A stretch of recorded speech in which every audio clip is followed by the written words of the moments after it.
সুপ্রিয়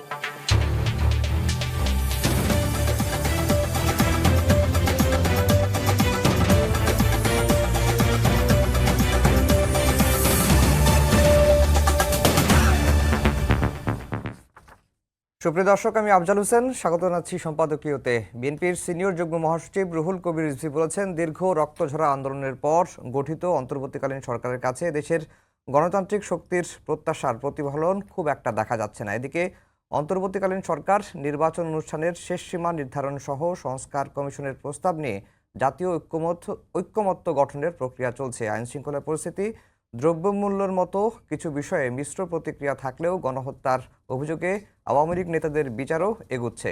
প্রত্যাশা ও প্রাপ্তি নিয়ে আলোচনার সূত্রে আজকের সম্পাদকীয় প্রত্যাশা ও প্রাপ্তি। আর এ নিয়ে আলোচনার জন্য স্টুডিওতে উপস্থিত আছেন আব্দুল নূর তুষার, গণমাধ্যম ব্যক্তিত্ব, এবং গোলাম মাওলা রনি, সাবেক সংসদ সদস্য। দর্শক, আপনারাও এই আলোচনায় অংশ নিতে পারেন, এজন্য আপনাদের ফোন করতে হবে টেলিভিশনে দেখানো নম্বরে, এছাড়া ফেসবুকের মাধ্যমেও আপনাদের মন্তব্য পাঠাতে পারেন। আলোচনার শুরুতেই জানিয়ে দেব এখনকার প্রধান শিরোনামগুলো। জনমানুষের সঙ্গে একটি মহলের চাওয়ার পার্থক্য আছে বললেন তারেক রহমান। যে কোনো মূল্যে ভোটাধিকার প্রতিষ্ঠার আহ্বান, বিচার ও সংস্কারের পরেই নির্বাচন চায় জামায়াত। 53 বছরের শাসন কাঠামোয় গণতন্ত্রের ঘাটতিতে প্রতিষ্ঠিত হয়েছে স্বৈরতন্ত্র, মন্তব্য আলী রিয়াজের। নিজেদের ক্ষমতা অনুযায়ী ভোটের প্রস্তুতি নিচ্ছে ইসি, বললেন সিইসি। বাংলাদেশ পুনর্গঠনে সহযোগিতার আশ্বাস কাতার প্রধানমন্ত্রীর। রোহিঙ্গা প্রত্যাবাসনে সহায়তার ঘোষণা, দোহার ব্যবসায়ীদের ঢাকায় বিনিয়োগের আহ্বান প্রধান উপদেষ্টার। ভিসি প্রো ভিসির পদত্যাগের কুয়েট শিক্ষার্থীদের উল্লাস, ক্যাম্পাসে আনন্দ মিছিল। 4 মে একাডেমিক কার্যক্রম শুরু, সিদ্ধান্তে শিক্ষক সমিতির আপত্তি।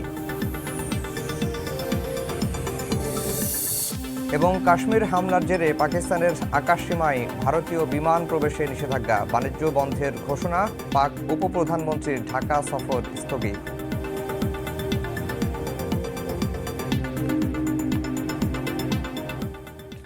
দর্শক, শিরোনাম শুনছিলেন। আমরা আজকের আলোচনার বিষয় দিয়েছি প্রত্যাশা ও প্রাপ্তি। রাষ্ট্র মেরামতের যে সংস্কার কার্যক্রম সেটি চলছে জাতীয় ঐক্যমত্য কমিশনের সঙ্গে। নির্বাচন এই রাজনৈতিক দলগুলোর বৈঠকও চলছে। একই সঙ্গে রাজনীতিতে নানা বিষয় নিয়ে পাল্টাপাল্টি আলোচনা হচ্ছে। রনি ভাই, আপনাকে দিয়ে আলোচনা শুরু করব। রাজনীতির কি অবস্থা? বিএনপি মৌলিক সংস্কারের বিষয়ে ভিন্নমত প্রকাশ করেছে, গণমাধ্যমে আসছে। নতুন রাজনৈতিক দল এনসিপির নানা বিতর্কের মুখে পড়েছে। সব মিলিয়ে কি অবস্থা দেখছেন? মানে প্রথমত হলো কি, যে রাজনীতিগুলো চলছে, আমি জানি না আমি স্বাভাবিক আছি না অস্বাভাবিক আছি, তুষার ভাই ভালো বলতে পারবেন। কিন্তু আমার কাছে কেন জানি এগুলো খুব ইন্টারেস্টেড মনে হয় না, আমাকে খুব আবেগপ্রবণ করে না, উৎসাহিত করে না। আমি যারা টিভি মঞ্চে আসছেন, বিভিন্ন বিষয় নিয়ে আলাপ আলোচনা করছেন, খুব আশাবাদী হব, আশা জাগা নিয়ে এরকম কোনো অবস্থা আমি আসলে দেখতে পাচ্ছি না। অবশ্য আগস্ট, সেপ্টেম্বর, অক্টোবর পর্যন্ত আমার ভিতরে এক ধরনের আশাবাদ ছিল। কিন্তু এখন এই যে সংস্কারের কথা বলছে, যে সকল কথাবার্তা শুনছি, যে সকল বিষয় সংস্কারের মধ্যে এসেছে, আমার কাছে মনে হচ্ছে একেবারে অপ্রয়োজনীয়, বাতুলতা, অপ্রাসঙ্গিক এবং অবাস্তবায়নযোগ্য। তো এই বিষয় নিয়ে আসলে আমার কোনো আগ্রহ নেই। আমার আগ্রহ নিয়ে যাদের আগ্রহ আছে তারা সেখানে দৌড়াদৌড়ি করছেন বা কথাবার্তা শুনছেন। রাজনৈতিক দলগুলো আবার এটা রেসপন্ডে যে কথাগুলো বলছে, তারা যখনই মাইকের সামনে আসেন আমি বুঝতে পারি যে তারা আজকে এই কথাগুলো বলবেন, এবং বুঝতে পারি এই কথাগুলো বলবেন, যার জন্য তাদের প্রতি আমার কোনো আগ্রহ থাকে না, কোনো আগ্রহ থাকে না। ওনারা যখন জামাতের আমি লন্ডনে গেলেন, লন্ডনে যাওয়ার পর উনি কী বলবেন আমি বুঝে ফেলেছি, দেখলাম তাই বলেছে।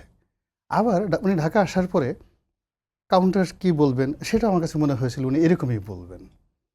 তো এই যে গতানুগতিক যে জিনিসগুলো চলছে, তা আমার মতো যারা অনেকেই লোকজন আছে তাদের মধ্যে আসলে এদের যে কর্মকাণ্ড চলছে এই মুহূর্তে, যারা ক্ষমতায় রয়েছেন, তারা ক্ষমতার বাইরে যারা আছেন, মানুষের মধ্যে আগ্রহই তৈরি করছে না।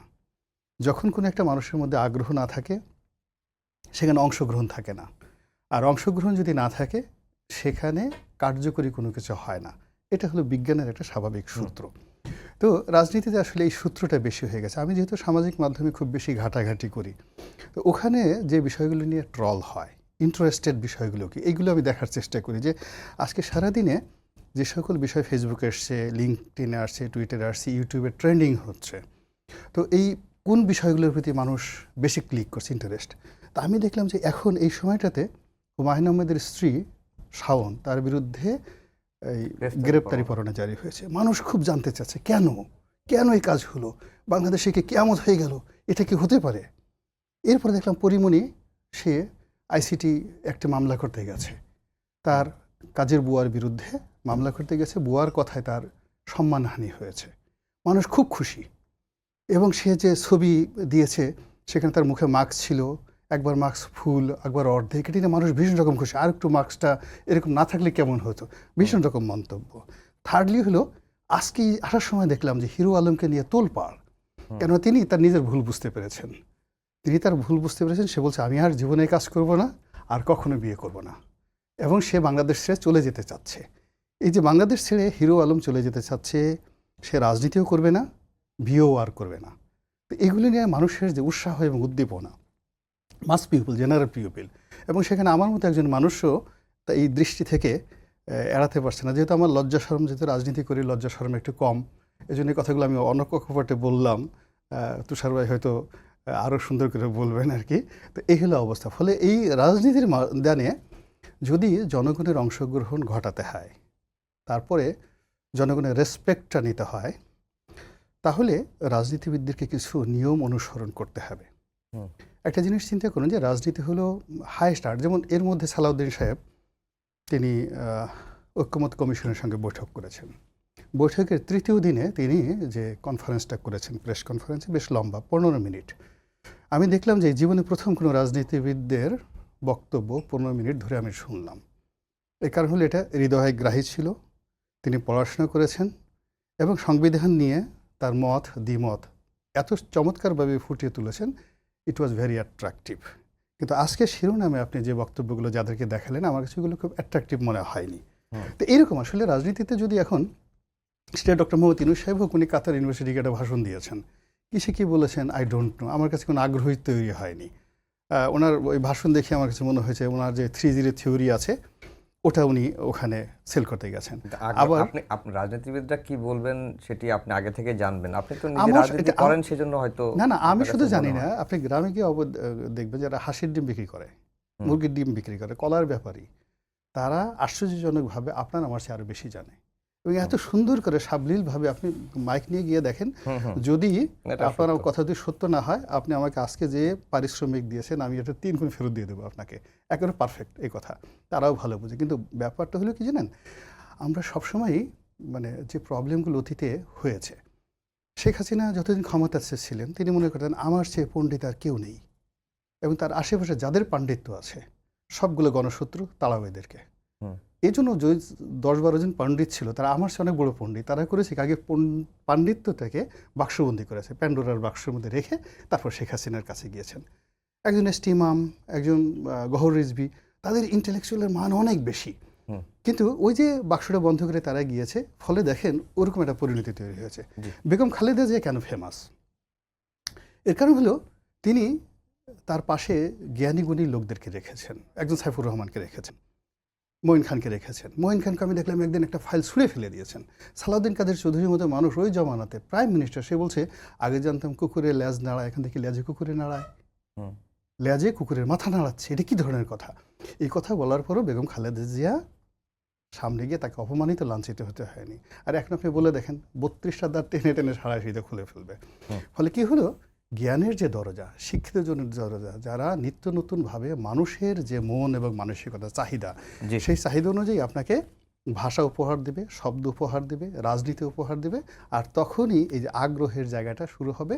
আগ্রহ থেকে অংশগ্রহণ, অংশগ্রহণ থেকে কার্যকারণ, কার্যকারণ থেকে সফলতা। জি তুষার ভাই, আমরা এই 5 আগস্টের পরেই রাষ্ট্র কাঠামো মেরামতের কথা বলছি, নতুন রাজনৈতিক বন্দোবস্তের কথা বলছি। এই 8 মাসে আমরা কি সেই পথে হাঁটছি কিনা? নতুন রাজনৈতিক বন্দোবস্ত একটা চমৎকার শব্দ, কিন্তু এই নতুন রাজনৈতিক বন্দোবস্তের কোনো রূপরেখা 5 আগস্টের আগে ছিল না। আমরা 5 আগস্টের আগে প্রথমে শুনেছি কোটা প্রয়োজন নেই, কারণ কোটা হচ্ছে মেধার বিপরীতে, এবং মেধাবী মানুষকে ঠেকিয়ে রাখার যে উপায়, সেই উপায় থেকে রাষ্ট্রকে সরে আসতে হবে, সবাইকে যোগ্যতার লড়াইয়ে অংশ নিতে দিতে হবে, এটাই ছিল প্রাথমিক দাবি। কিন্তু যখন এই দাবিকে চুপ করিয়ে দেওয়ার জন্য ব্রুট ফোর্স অ্যাপ্লাই করা হলো, নির্মম নিষ্ঠুর শক্তি, তখন দেখা গেল যে এক পর্যায়ে গিয়ে বলা হলো যে যিনি এত নিষ্ঠুর এবং যারা এত নিষ্ঠুর তাদেরকে আমরা ক্ষমতা রাখতে পারি না। কিন্তু আমার মনে নাই যে কোথাও বলা হয়েছিল যে নতুন একটা রাজনৈতিক বন্দোবস্ত হবে। এখন নতুন রাজনৈতিক বন্দোবস্ত আসলে কি, এর কি কোনো চেহারা ছিল? সেই চেহারা নেই। ফলে আমরা আশা করেছিলাম যে যখনই 5 আগস্ট শেষ হবে তারপরে দ্রুততম সময়ে একটা রোড ম্যাপ আমরা পাবো, যেখানে নতুন রাজনৈতিক বন্দোবস্ত থেকে শুরু করে ভবিষ্যতের কি কর্মপ্রক্রিয়া এবং কোথায় গিয়ে নির্বাচন হবে এটা আমরা জানতে পারবো। এটা কিন্তু শুরু থেকেই নির্ধারিত যে এটি অন্তর্বর্তী সরকার, অর্থাৎ 5 আগস্ট থেকে নির্বাচন পর্যন্ত এদের মেয়াদ। এখন নির্বাচন কত তারিখে হবে এটা এখন আমরা জানি না। আমরা একটা মাস পেয়েছি যে হয় এবছর ডিসেম্বর, নইলে ডিসেম্বর থেকে আগামী বছরের জুনের মধ্যে। কিন্তু এই নির্বাচন নিয়ে নানান ধরনের দাবি দেওয়া উঠেছে এবং এই বন্দোবস্তের কথা যারা বলেছেন তাদের কিন্তু কোনো কংক্রিট প্রস্তাব নাই যে নতুন রাজনৈতিক বন্দোবস্তে আসলে নির্বাচন কিভাবে হবে বা সংবিধানে কোথায় কোথায় পরিবর্তন আনতে হবে, এই প্রস্তাব কিন্তু তাদের নাই। সরকার যেটি করেছেন তারা সংস্কার কমিশন তৈরি করে দিয়ে কমিশনের কাছ থেকে প্রস্তাব নিয়েছেন এবং এই কমিশনগুলি গঠিত হয়েছে মূলত আগের সরকারের মতোই। তারা নিজেরা নিজেরা সিদ্ধান্ত নিয়েছেন, নিজেরা নিজেরা কমিশন তৈরি করে দিয়েছেন। এখানে কারোর সঙ্গে মতামত নেওয়ার দরকার মনে করেন নাই, কোনো রাজনৈতিক দলের সঙ্গে আলোচনাও করেন নাই। কমিশন তৈরি করে দিয়ে বলেছেন রাজনৈতিক দলগুলোকে আসো কথা বলো। তো এইটা আমার কাছে মনে হয়েছে একটি সমস্যা তৈরি করেছে। কেননা গ্রহণযোগ্য ব্যক্তি ছাড়া যেমন নির্বাচন কমিশন হয় না, সেরকম গ্রহণযোগ্য ব্যক্তি ছাড়া কোনো কমিশনই হতে পারে না। এবং কমিশনগুলি যেসব প্রস্তাব দিয়েছে সেগুলি নিয়ে তখন তর্ক শুরু হয়েছে। এই তর্ক শুরু হতো না যদি শুরু থেকে গ্রহণযোগ্য কমিশন তৈরি করে তাকে দিয়েই কাজটা করানো হতো। এরপরে যেটি হয়েছে, মানুষের প্রথম প্রত্যাশা নির্বাচন, সেটা যেহেতু মানুষ পাচ্ছে না, বাকি প্রত্যাশা ছিল আইন শৃঙ্খলা পরিস্থিতির উন্নতি। কারণ আইন শৃঙ্খলা পরিস্থিতির যথেষ্ট অবনতি হয়েছিল এই আন্দোলনের সময়ই, এবং আন্দোলনের পরবর্তী সময় দেখা গেল এটি ভালো হওয়ার চাইতে আরও খারাপ হতে শুরু করলো। যারা নতুন রাজনৈতিক বন্দোবস্ত করবে বলেছিল তারা নিজের হাতে আইন তুলে নিতে শুরু করলো, তারা মানুষজনের ঘরের মধ্যে প্রবেশ করতে শুরু করলো, তারা নিজেরা লোকজনকে পরীক্ষা করতে শুরু করলো, নানানভাবে তারা এমন একটা প্রক্রিয়া করলো মনে হলো যে আইন মানে তারাই। এবং একটা অদ্ভুত শব্দ বাজারে চলে এলো, মব জাস্টিস। মব কখনো জাস্টিস না, জাস্টিস হচ্ছে সুবিচার।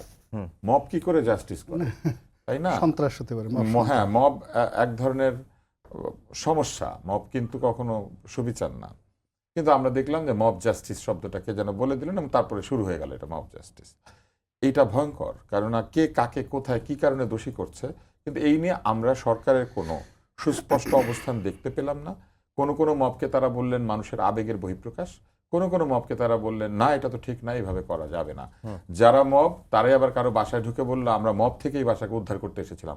সারা বাংলাদেশে কোনো বাসায় তারা মব থেকে কাউকে উদ্ধার করতে যায় নাই, শুধু গাজীপুর একটা বাসায় ঢুকে পড়েছিল মব থেকে বাসাটাকে বাঁচাতে। ফলে মানুষ হলো কি দ্বিধাদ্বন্দ্বে পড়ে গেল, মানুষ কনফিউজড হয়ে গেল। এরপর আসলো দ্রব্যমূল্য, রমজান মাসে মূল্য বেশ কমে যাওয়াতে লোকে বলতে শুরু করলো এই যে দাম কমে গেছে আর বাড়বে না। আপনি রমজান মাসের পরেই তাকিয়ে দেখতে পাচ্ছেন যে দাম বাড়তে শুরু করেছে। শীতকালে শীতের সবজির দাম কমে, এটাই স্বাভাবিক। কিন্তু আমি দেখলাম যে বাঙালি তার এত বছরের সেই জ্ঞান ভুলে গেল যে শীতকালে শীতের সবজির দাম কমে না, এটা নাকি বাড়তো। যাই হোক, এরপর হচ্ছে বিনিয়োগ এবং বাণিজ্য। বিনিয়োগ এবং বাণিজ্যের বেলা যেটি ঘটলো, ভঙ্গুর অর্থনীতি, ব্যাংকগুলিতে টাকা নাই, সেই টাকা ফেরত এলো না। আমরা দেখলাম বিনিয়োগের জন্য টাকা না এসে কি হলো জানেন, এসালমের চুরি করে রেখা যাওয়া ব্যাংক, সেই ব্যাংকগুলিতেই 22,000 কোটি টাকা ভরা হলো। এবং একজন এসে বললেন যে এটা একটা তত্ত্ব, চৌবাচ্চার একদিকে ফুটা থাকলে সেখান দিয়ে যদি ঢুকিয়ে দেওয়া হয় আরেক দিক দিয়ে যদি বের হয়ে যায় তাহলে চৌবাচ্চার মধ্যে যা ছিল তাই থাকবে, সবকিছু ঠিক থাকবে। এই তত্ত্বটা আমরা পরে দেখতে পেলাম না, এটার জন্য একটা নোবেল পাওয়া উচিত।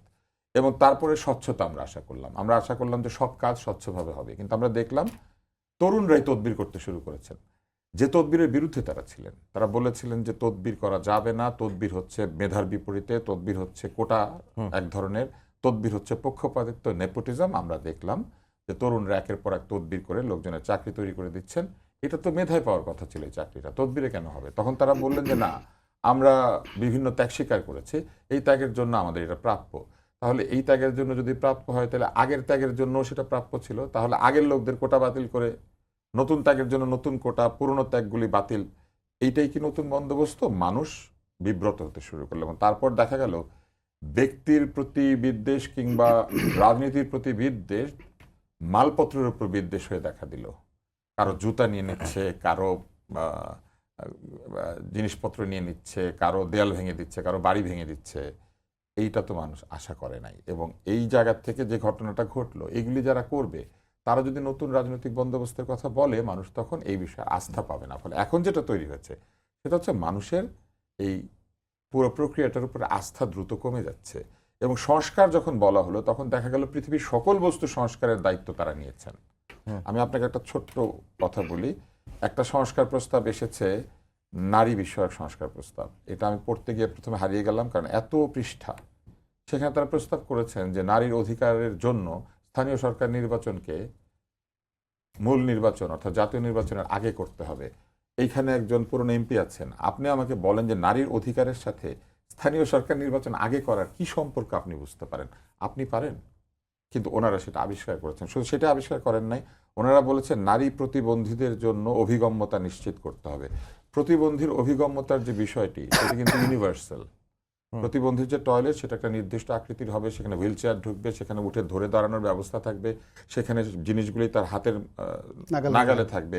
এটা পুরুষ এবং নারী উভয় প্রতিবন্ধীর জন্য। এবং পৃথিবীর কোথাও প্রতিবন্ধীদের বাথরুমটা আলাদা হয় না, কারণ এত প্রতিবন্ধিতা একসঙ্গে কোথাও যায় না। ফলে যেটা ঘটে, একই বাথরুমই নারী এবং পুরুষ উভয়ই টাইম টু টাইম ব্যবহার করেন। কিন্তু তারা দেখা গেল চেয়েছেন নারী প্রতিবন্ধীর জন্য আলাদা অভিগম্যতা। এখন র্যাম্প আলাদা হবে, টয়লেট আলাদা হবে, এটা কোনো ব্যাখ্যা নাই। তার উপর অদ্ভুত অদ্ভুত আরও দাবি তারা সেখানে করেছেন, যেগুলো শুনলে অদ্ভুত লাগে। যেমন রাজনীতি যারা সংস্কার করবেন, সংবিধান যারা সংস্কার করবেন, তারা বলেছেন 2 কক্ষ বিশিষ্ট পার্লামেন্ট, এবং তারা একটা আসন সংখ্যা প্রস্তাব করেছেন। এরা তার সঙ্গে আরো 300 আসন চেয়ে বসেছেন। তাহলে এই কাজটা কি ওই যারা সংসদ এবং সংবিধান সংস্কার করছেন তাদের দায়িত্ব, নাকি এই কাজটা আসলে নারী সংস্কারের দায়িত্ব ছিল? যে 300 আসন কালকে দিয়ে দিলে নারীদেরকে, তাহলে কি নারী অধিকার হয়ে যাবে? এবং এই 600 লোকের বসার জন্য ব্যবস্থা করতে হবে, সংসদ ভবনটাকে দ্বিগুণ আকৃতির হবে, এগুলার কোনো ব্যাখ্যা নাই। ফলে ঘটনা যেটা ঘটেছে, মনের ইচ্ছা মতো যে যেমন খুশি চাইছে, এরকম একটা ফিলিং আমাদের সাধারণ ভোটারদের মধ্যে হয়েছে। এর মধ্যে ধরা পড়েছে পাঠ্যপুস্তক নিয়ে একজন খুবই নুরানি চেহারার লোক, তিনি নাকি উল্টাপাল্টা করেছেন। তিনি আবার মুসলিম ইতিহাসের একজন বিরাট বীরের সঙ্গে তার নাম। আমার সবচেয়ে প্রিয় বন্ধু, আমার স্কুলের ফ্রেন্ড, এটা একই নাম। আমি তাকে নিয়ে এখন রসিকতা করি প্রায়। এবং সাথে দেখা গেল একই সাথে আরও আবিষ্কৃত হলো একজন উপদেষ্টার সহকারী এবং আরেকজন উপদেষ্টার প্রিভিলেজ কোটায় নিয়োগকৃত সহকারী, এদেরও অপসারণ করা হয়েছে। অভিযোগ একটাই, যে তারা এক ধরনের নৈতিক অসদাচরণ, যেটা আমরা দুর্নীতি বলি, এটা হচ্ছে অভিযোগ। এখন প্রশ্ন হচ্ছে, এত সহজেই 7-8 মাসের মধ্যে তাদের বিরুদ্ধে নৈতিকতার অভিযোগ যদি ওঠে, তাহলে 16 বছরে 400 কোটি, 8 মাসে 311 কোটি, তাহলে 8 মাসে 311 কোটি হলে ছোটবেলা আমরা ঐকিক নিয়মের অঙ্ক করতাম। 15 বছরের কথা। সেখানে হচ্ছে যে 8 মাসে যদি 311 কোটি হয়, তাহলে 16 বছরে কত? এই অঙ্কটা আমি মেলাতে পারি নাই, অনেক আগে অঙ্ক করেছি। আপনি নিশ্চয়ই বুঝতে পেরেছেন উনি যেরকম বিরক্ত, আমিও বিরক্ত। এবং আরেকটা বিষয় আছে, পরিমণি নিয়ে একটা কথা বলতেই হবে। সেটা হচ্ছে যে পরিমণি হচ্ছেন কি জানেন? এটা হচ্ছে ডাইভার্সন। মানুষ যখন অনেক হতাশ হয়ে যায় না, তখন মানুষ এটা দেখে। আমরা ছোটবেলায় 3 স্টুজেস দেখতাম, যে 3টা আসে, মাথার মধ্যে হাতুড়ি দিয়ে বাড়ি দেয়, হ্যাঁ হ্যাঁ হ্যাঁ হাসি। পরিমণি একটা চমৎকার ডাইভার্সন, আমাদেরকে এগুলো ভুলিয়ে দিয়ে সে এখন তার বুয়া যে তার মানহানি করেছে, এইটা সে এখন তুলে ধরেছে। তখন আমাদের মাথায় আসে যে তার বুয়া তার মানহানি করেছে, এই জন্য মামলা হতে পারে। কিন্তু সে যে একটা বোট ক্লাব নামে একটা নৌকা ক্লাবের মধ্যে ঢুকে পড়ে যে সে একটা অদ্ভুত কাণ্ড কারখানা করেছিল, তাতে কিন্তু কারো মানহানি হয় নাই। আর হিরো আলম সবকিছু ছেড়ে দেবে বলেছে, আমি আপনাকে এখানে ভবিষ্যৎবাণী করি, ও কিছু ছাড়বে না। এটা হচ্ছে নতুন টিআরপি আনার কায়দা। ও ছেড়ে দিবে, এটা নিয়ে কিছুদিন আলোচনা চলবে, তারপর ও কি বলবে জানেন? ও বলবে যে আমি সকলের দাবির মুখে আমি মানুষের ভালোবাসাকে অস্বীকার করতে পারি নাই। অলরেডি তো 3টা করে ফেলছে। হ্যাঁ, না বিয়ে না, ও কিছু ছাড়বে না, ও সবকিছু থাকবে। আর বিয়েটা সে করবে না। বিয়েটা সে কিছুদিন না করে, আপনি দেখবেন কিছুদিন পর পর প্রেমের গল্প আসছে, এটা নিয়ে জনগণ ব্যস্ত হচ্ছে। আর ওই যে লাইক ক্লিক হচ্ছে, মানে তাদের ডিভোর্স নিয়ে যত আলোচনা হচ্ছে, আলোচনার মধ্যে আবার ভিডিওগুলোও ছাড়ছে। হ্যাঁ, মানে কারণ এগুলো সবই হচ্ছে লাইক এবং ক্লিকের ব্যবসা। এবং এখান থেকে এলিটরাও বাদ নাই। আপনি দেখবেন যে এখন যারাই ইন্টারনেটে আছে, তারা তাদের বিয়েকে একটা অনুষ্ঠানে পরিণত করছে এবং সেটা ইন্টারনেটে ছেড়ে দিচ্ছে। আমি খুব ভয় আছি কবে সন্তান জন্মদানকে তারা ছেড়ে দেয় ইন্টারনেটে।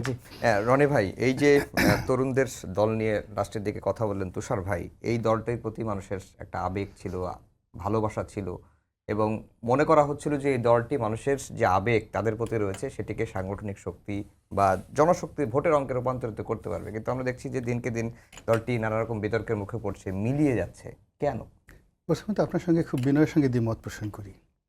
আমাদের প্রবল একটা আগ্রহ ছিল আর শ্রদ্ধা ছিল এই তরুণদের প্রতি, যারা ওই জমানাতে, শেখ হাসিনার জমানাতে পেরে উঠছিলাম না। আমাদের ব্যর্থতা আমাদেরকে একেবারে গর্তের মধ্যে ঢুকিয়ে দিয়েছিল, আমাদের কণ্ঠরোধ হয়ে গেছিলো। সেখানে এদেরকে আমাদের কাছে মনে হয়েছিল এরা আবাবিল পাখি, কাজেই তাদের প্রতি আমাদের শ্রদ্ধা, প্রেম, ভালোবাসা এবং কৃতজ্ঞতা ছিল, এটা সত্য। কিন্তু বাস্তবতা হলো তারা যেই দিন তাদের রাজনৈতিক অভিলাষ পূর্ণ করতে চেয়েছে, দল গঠন করতে চেয়েছে, কিংবা যেদিন তারা এই উপদেষ্টা রূপে অন্তর্ভুক্ত হয়েছে, ভয়ে লজ্জা অনেক কথা বলেনি, কিন্তু বাস্তবতা হলো এদেশের সকল সচেতন নাগরিক এটা রিগ্রেট করেছে, এটা পছন্দ করেনি।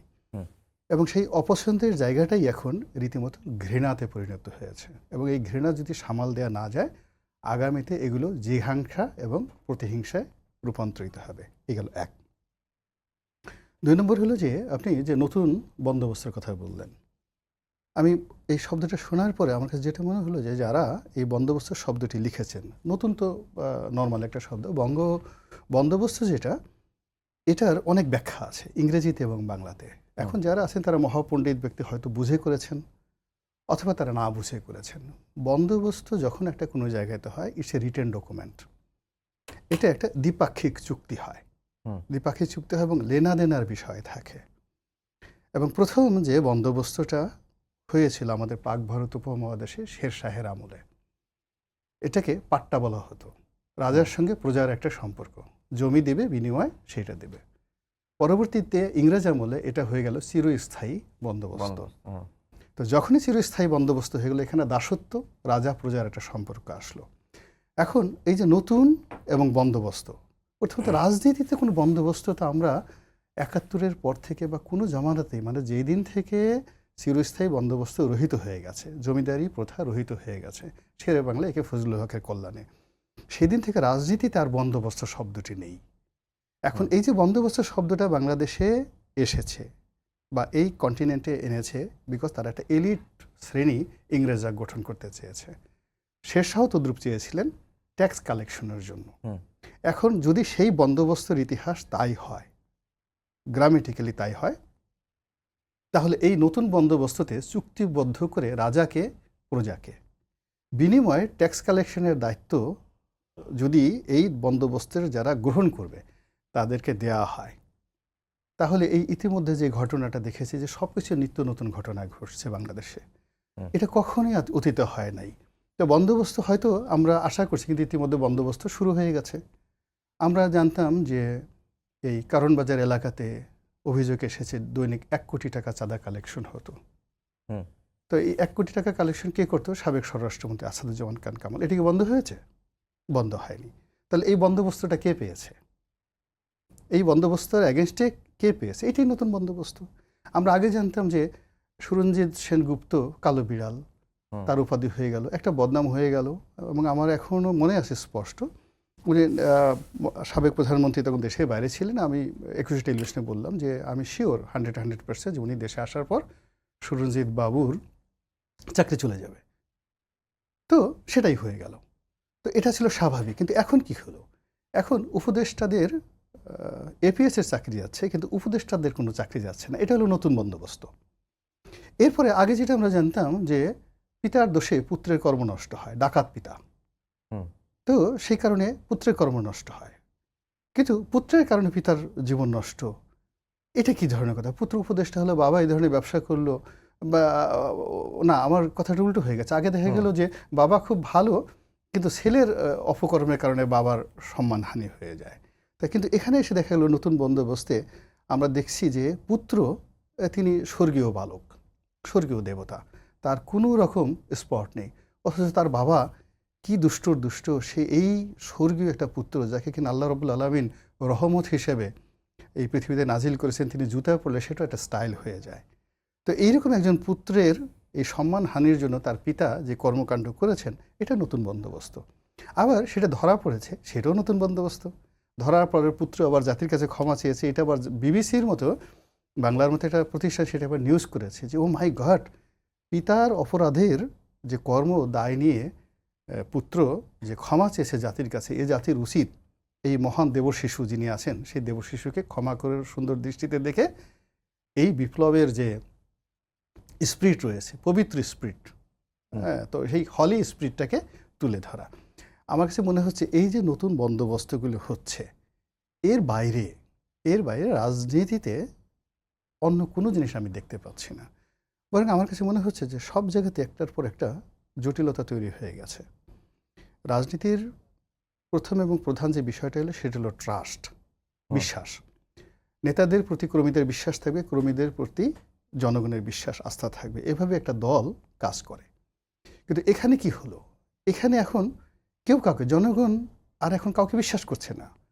যে স্বপ্ন ছিল বিএনপিকে কেন্দ্র করে, যে স্বপ্ন ছিল, ঘৃণা ছিল আওয়ামী লীগকে কেন্দ্র করে, যে স্বপ্ন ছিল এই ছাত্রদেরকে কেন্দ্র করে, কিংবা মুক্তিযুদ্ধর পক্ষ বিপক্ষের শক্তি নিয়ে যে বিতর্কগুলো খুব জমজমাট হতো আমাদের এই সমাজে, সব কিছু বাদ দিয়ে এখন সেখানে চলে আসছে পেঁয়াজের দাম কত, আলুর দাম কত।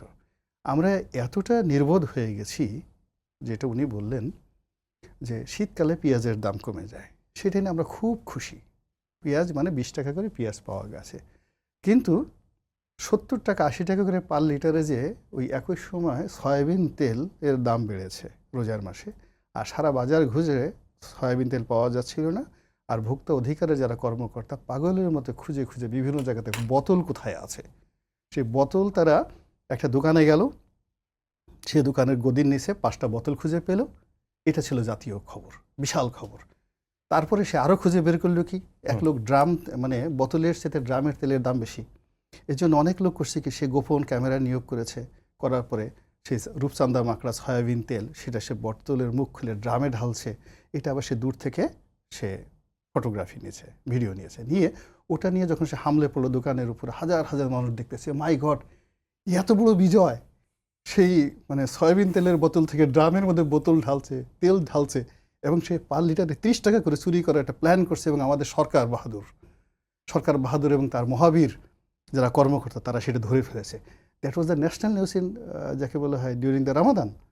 তো এই যে মানুষের যে দেখেন আমাদের চিন্তা চেতনা সব উল্টে যাচ্ছে সকালে বিকালে। আবার যে জনগণ সেই সময়টাতে সরকারকে খুব প্রশংসা করতো, যে সরকারের চেয়ে আর ভালো সরকার হয় না, রোজার মাসে দাম কম রাখছে, এখন বাজারে পেঁয়াজ পাওয়া যাচ্ছে না, আলুর দাম বেড়ে যাচ্ছে, এখন আবার গালাগালি করছে। এই জনগণ কী অবস্থা! ফলে কি হচ্ছে, জনগণ এবং সরকার এদের মধ্যে যে একটা সম্পর্ক, অ্যাডাপশন, এর মধ্যে যে একটা চুম্বক শক্তি থাকে না, একটা চুম্বক সে কী করে, লোহাকে করে, মানে আর সেম সমজাতীয় পদার্থকে সে বিকর্ষণ করে। তো এখানে কার যে কখন আকর্ষণ করছে কাকে, আর কে যে কাকে কখন বিকর্ষণ করছে, পুরো বিজ্ঞানের যে সূত্র উল্টে পাল্টে গেছে। এখন বিশ্বাস করেন, আইনস্টাইনকে এনে দেন বাংলাদেশে, পাগল হয়ে যাবে, একদম সঙ্গে সঙ্গে পাগল হয়ে যাবে। আপনি যদি এখন বাংলাদেশে একটা আপেল গাছ আনেন, সেখানে আইজাক নিউটনকে বসাই দেন, উনি যদি 5 মিনিট বসে থাকতে পারে, আমি আপনার শোতে আর আসবো না, পাগল হয়ে যাবে। ও বাবা, এই বাংলাদেশ বসে কোনো অবস্থাতে মাধ্যাকর্ষণ মহাকর্ষণ শক্তি নিয়ে গবেষণা সম্ভব নয়। আপেল আবার মাথার উপর পড়বে না, সবজি না, টেরিবল একটা অবস্থা তৈরি হয়ে যাবে। এইভাবে সব কিছু এলোমেলো হয়ে গেছে ভাই, এলোমেলো হয়ে গেছে। সেই এলোমেলোর মধ্যে গন্তব্যটা যে কোথায় যায়, আমরা সাপকে ভয় পাই কেন? সাপকে ভয় পাই এর কারণে হলো, সাপের মাথা দেখে আর লেজ দেখে আপনি বলতে পারবেন না যে ও কোন দিকে যাচ্ছে। ওর গতিটা হলো সর্পিল গতি, বুকের উপর ভর করে চলে। সাপের কোনো পা নাই, আমরা বলি সাপের 5 পা, মূল পায়ের ভয় থেকে বলি ওর অনেকগুলো পা আছে। তো এখন আপনি যখন আঁকা বাঁকা, আরে এটা কী ধরনের কথা, 9 ডিসেম্বর ইলেকশন হবে, 9 জুন ইলেকশন হবে, বীর কখনো এই ভাষায় কথা বলে না। বীর পয়েন্ট আউট করে বলে, আই লাভ ইউ, আমি তোমাকে ভালোবাসি, আমি তোমাকে ঘৃণা করি, আমি দুষ্টের দমন করব, শিষ্টের পালন করব। ওটা হবে। আমার সঙ্গে যারা আছো থাকো। আমরা আপনার কাছে আবার আসবো, শেষের দিকেই চলে আসছি। এদিকে ইসলামী দলগুলোর একটি খবর দিয়ে শুরু করি, যে গতকালকে দেখলাম যে 5টি ইসলামিক দল তারা একমত হয়েছে যে তারা তাদের ভোট সব এক বাক্সে তারা নিয়ে আসতে চায়। আর নির্বাচনের বাকি তো, যদি আমি ডিসেম্বর ধরি, 7-8 মাস আছেই, আবার জুন পর্যন্ত গেলে আরেকটা ডেট আছে। এই সময়ের মধ্যে তাদের অবস্থানটা থাকবে কিনা, বা অতীত কি বলে? অতীতের হিসাব এখন করা যাবে না, কেননা অতীতের যে ভোটের হিসাব, সেই হিসাবে একটি বৃহৎ রাজনৈতিক দল আসলে রাজনীতির মাঠে অনুপস্থিত তাদের কৃতকর্মের কারণে। ফলে অতীতের অঙ্কটা এখন কাজ করবে না। কিন্তু অনেক ছোট ছোট দল গজাচ্ছে, আপনি নিশ্চয়ই লক্ষ্য করেছেন, এবং অনেক ছোট ছোট দল একসঙ্গে হয়ে ভোটকে এক বাক্সে আনার কথা বলছে। এর কারণ হচ্ছে আগামী নির্বাচনে তারা যে ক্ষমতার যে অংশীদারিত্ব, এটা তারা চায়, এবং এই ক্ষমতার অংশীদারিত্ব পাওয়ার জন্য তারা নিজেদের ভ্যালু ক্রিয়েট করার চেষ্টা করছে।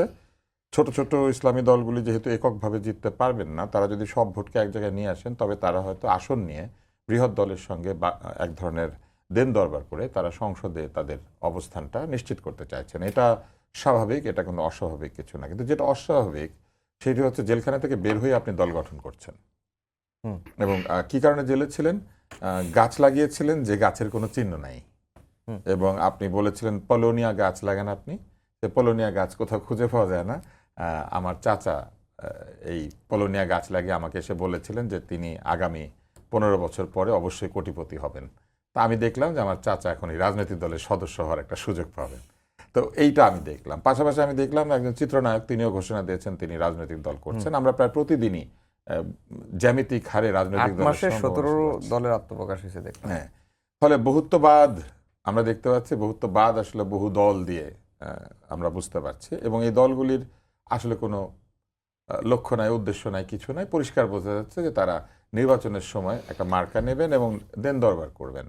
এবং আমাদের নির্বাচনে যেহেতু টাকার খেলা হয়, তারা হয়তো আগের মতো আশা করেছেন যে এইবারও টাকা পয়সার খেলা হবে এবং দামি ক্যান্ডিডেট হিসেবে অনেকে দাঁড়িয়ে যাবেন, পোলিং এজেন্ট বিক্রি করবেন। এগুলো উনি আমার ধারণা আমার চেয়ে ভালো জানেন।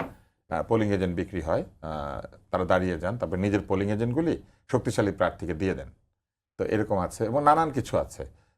ভোটের বুথ বানাইতে পারে, সেই ভোটের বুথগুলো তারা বানায়, কিন্তু বানিয়ে তারা ওগুলো আবার শক্তিশালী প্রার্থীকে দিয়ে দেয়। তো এরকম অনেক কিছু আছে। তো এইগুলা তারা করবেন। আসলে সামনে নির্বাচনকে ঘিরে একটা নতুন বাণিজ্য বিনিয়োগের ব্যবস্থা তারা তৈরি করেছেন। তো মুশকিল যেটা হচ্ছে সেটা হচ্ছে যে নির্বাচন কবে হবে কেউ জানে না, এবং বারবারই বলা হচ্ছে যে সংস্কার শেষে নির্বাচন। কিন্তু কি কি সংস্কার হবে এটাও কিন্তু আমাদেরকে এখনো পর্যন্ত বলা যায় না। কিন্তু একটা বিষয় পরিষ্কারভাবে নিশ্চিত করতে হবে যে সংস্কার যে করা হবে, সেই সংস্কার যে স্থায়ী হবে, এইটার নিশ্চয়তা কে দেবে? এটার নিশ্চয়তা কিন্তু দেবে হচ্ছে ভবিষ্যতের সরকারগুলি। এবং সেই ভবিষ্যতে যে সরকারই আসুক না কেন, এই সংস্কারের কতটুকু তারা রাখবেন এবং রাখবেন না, এটার কিন্তু কোনো নিশ্চয়তা নাই। কেননা সংবিধান যেহেতু বদলানো যায়, এবং এটা বারবারই বলা হচ্ছে যে পুরনো সংবিধানকে আমরা একদম, বিশেষ করে যারা তরুণ তারা বলছেন যে এটার অনেক সমস্যা, সংবিধানের কারণেই নাকি স্বৈরাচার হয়েছে। ঘটনাটা কিন্তু উল্টা, সংবিধান মানে নাই বলে স্বৈরাচার হয়েছে। সংবিধানের স্বৈরাচারের তেমন কিছু ছিল না। আর প্রধানমন্ত্রীর হাতে ক্ষমতা যে কুক্ষিগত করা হয়েছিল বা কেন্দ্রীভূত করা হয়েছিল, এর কারণও কিন্তু ছিল একটা অদ্ভুত বিষয়।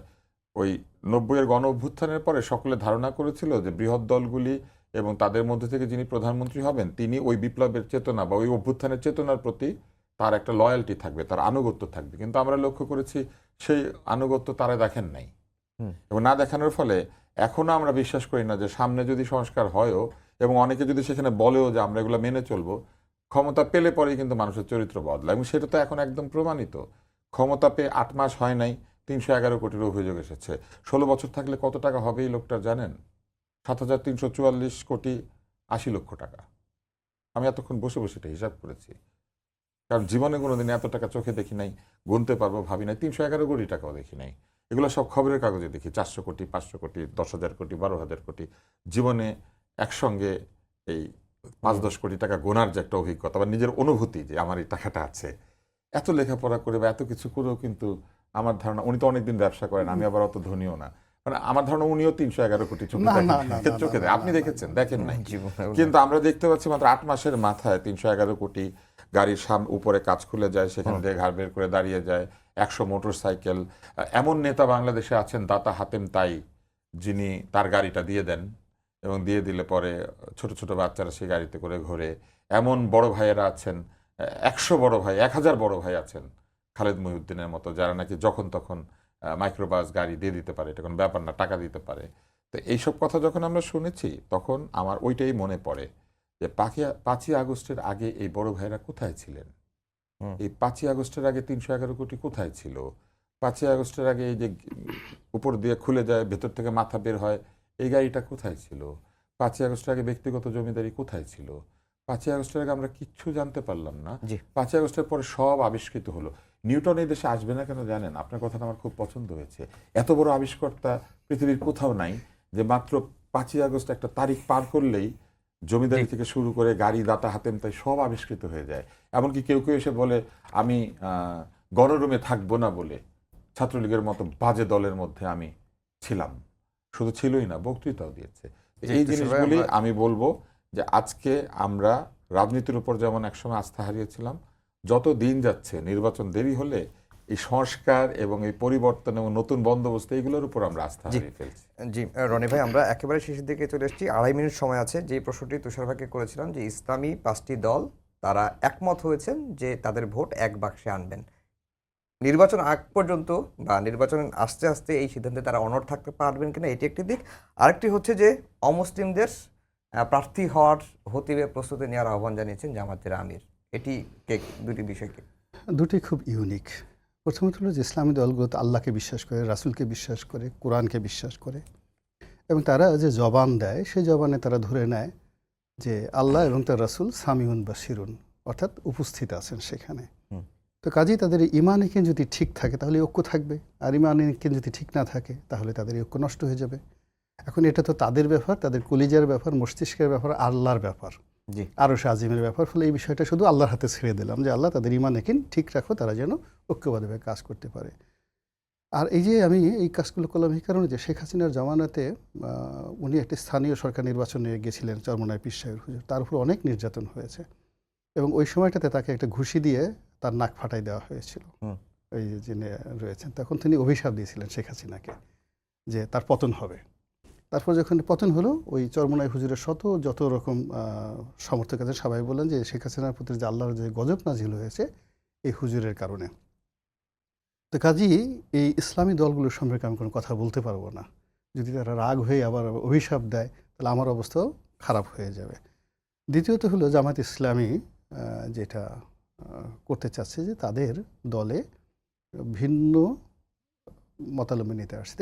ইটস এ নিউ ডাইমেনশন, এবং এটা এত ভালো যে জামায়াত ইসলামীর যে আইডিওলজি, এটা তো মাওলানা আবুল আলা মওদুদী সাহেবের। তো উনি আসলে আমি সেদিন দেখলাম যে উনি আসলে কোনো রাজনৈতিক দল গঠন করে রাষ্ট্র ক্ষমতা দখল করতে চাননি। তার মূল আইডিওলজিটা এটা ছিল না, তার ছিল সৎ লোকের শাসন চাই।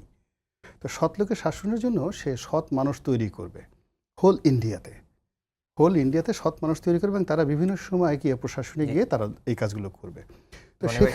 তো সেখান থেকে তারা ধরেন মোদিকে ক্রস করে, গোলাম আজমকে ক্রস করে, যারা ফাঁসিতে ঝুলে গেছেন বা যাদের ফাঁসিতে নির্মম মৃত্যু হয়েছে, সেই শহীদানদের সমস্ত আইডিওলজির উপরে উঠে আজকের জামাত নেতৃত্ব যে এত মডারেট একটা চিন্তা ভাবনা করতে পারছেন, হ্যাঁ চিন্তা করছেন, তো অবশ্যই স্বাগত জানাতে হবে।